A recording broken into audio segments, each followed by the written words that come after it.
in the 50s, actually, dating myself, of course, but I remember when rock and roll first started being presented on television over here.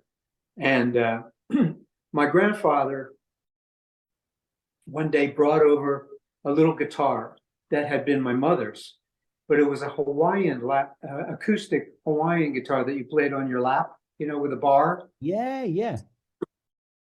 It was still partially tuned, so I could make out La Cucaracha. Da, da, da, da, da, da, da, da. So I guess my parents saw, or my mother anyway, she saw that I had an interest in it with Elvis and all that, Chuck Berry and all being on television. So they got me some lessons and got me a rental guitar to see if I'd like it. And I started on in the late 50s. And I just kind of stayed with it. I would get frustrated and put it away for a while, and then some little kid would show me something, and I finally figured out how you play chords behind melodies, and that opened up a whole world. And then I figured out that I could listen to songs on the radio and play along with them, or figure out the chords to popular songs and such. Right. That's how I played the guitar.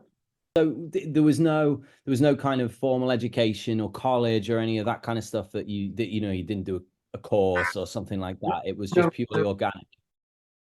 No, I tried taking lessons when I was, in the 50s. I was probably too young. And then again, I tried with an uncle of mine who had been a New York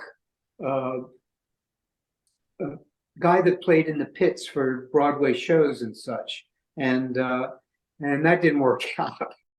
Because I liked rock and roll, and he was old school.